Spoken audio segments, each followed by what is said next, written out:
ಮಗನ ಸಂಸಾರ ಕಳಿಸಲು ಸಾಧ್ಯವಿಲ್ಲ ಅಪ್ಪಾಜಿ, ಸಾಧ್ಯವಿಲ್ಲ. ಶಾಸ್ತ್ರೋಕ್ತವಾಗಿ ಮಗನ ಮದುವೆ ಮಾಡಿದ್ರೆ ಮುಗಿಲಿಲ್ಲ ಅಪ್ಪಾಜಿ, ಮುಗಿಲಿಲ್ಲ. ಮತ್ತೆ ಇನ್ನೇನು ಮಾಡಬೇಕಾಗಿತ್ತು ಮುಟ್ಟಾಳ? ಮದುವೆ ಮಾಡಿದ ಮೇಲಾದರೂ ಹಕ್ಕ ಕಡಿಯುವುದನ್ನು ಬಿಟ್ಟು ತಗ್ಗಿ ಬಗ್ಗಿ ಬಾಳವೆ ಮಾಡಬಹುದೆಂದುಕೊಂಡಿದ್ದೆ.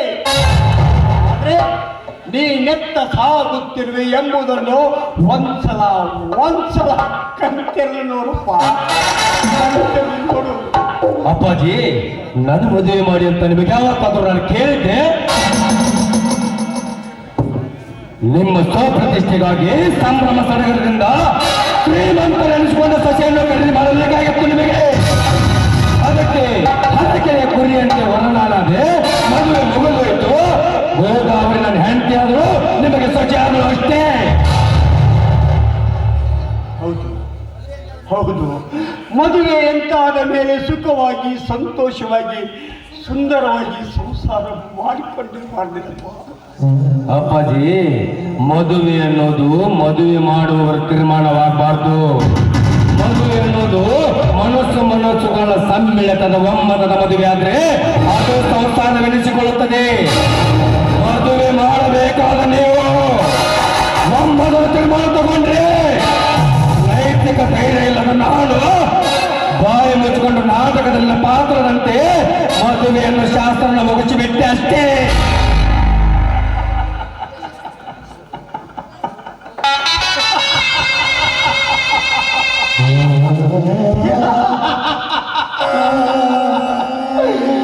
ಮದುವೆ ಶಾಸ್ತ್ರ ಮುಗಿಸಿ ದೊಡ್ಡ ಉಪಕಾರನೇ ಮಾಡಿಬಿಟ್ಟಪ್ಪ, ದೊಡ್ಡ ಉಪಕಾರನೇ ಮಾಡಿಬಿಟ್ಟಿ.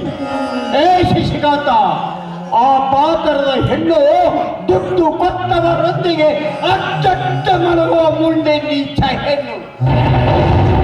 ಆ ಸೂಳೆ ನನ್ನ ಸಂಪತ್ತನ್ನು ತಂದು ನಿನ್ನನ್ನು ಮೋಹಿಸುತ್ತಿರುಳು ಎನ್ನುವುದನ್ನು ಮೊದಲು ತಿಳಿದುಕೋ.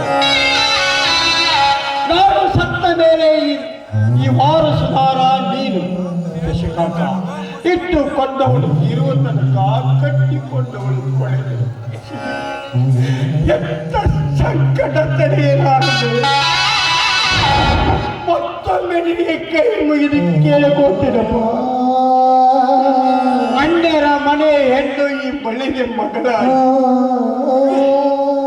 ಮನದಿಯಾಗಿ ಸೊಸೆಯಾಗಿ ಬಂದಿದ್ದಾಳೆ.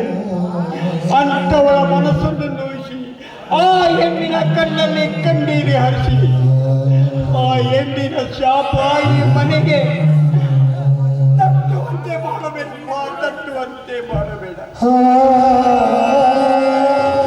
ಹೆಂಡತಿ ಒಂದಿಗೆ ಒಳ್ಳೆ ಮನಸ್ಸು ಧರಿಸಿ ನೆನೆಸಿಕೊ. ಹೆಂಡತಿ ಒಂದಿಗೆ ಒಳ್ಳೆ ಮನಸ್ಸು ಬೆರೆಸಿ ಒಳ್ಳೆ ಗಂಡು ನೆನೆಸಿಕೊ.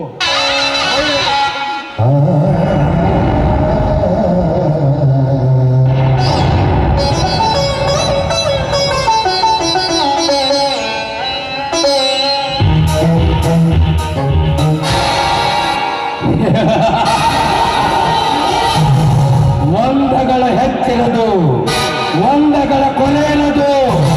ತಿಂದ ನಿನ್ನ ಋಣ ತೀರುತ್ತಲೇ ನಿನ್ನ ಪಯಣ. ಎಂದಾಗದೊಂದು ಕ್ಷಣ ಮುಂದೆ ಕಂಕಾದಿರದ ಸತ್ತ ಲೆಕ್ಕದಲ್ಲಿ ಮಂಕುತಿಮ್ಮ ಎನ್ನುವಂತೆ ನಿನ್ನ ಮದುವೆ ಮಾಡಿ ಮುಗಿಸಿದ್ದೇನೆ. ಮುಂದಿನದು ನಿನ್ನ ಕರ್ಮ ಎನ್ನುವೆಯ ಪಿತಾಮಹ, ಮುಂದಿನದು ನಿನ್ನ ಕರ್ಮ ಎನ್ನುವೆಯ ಪಿತಾಮಹ.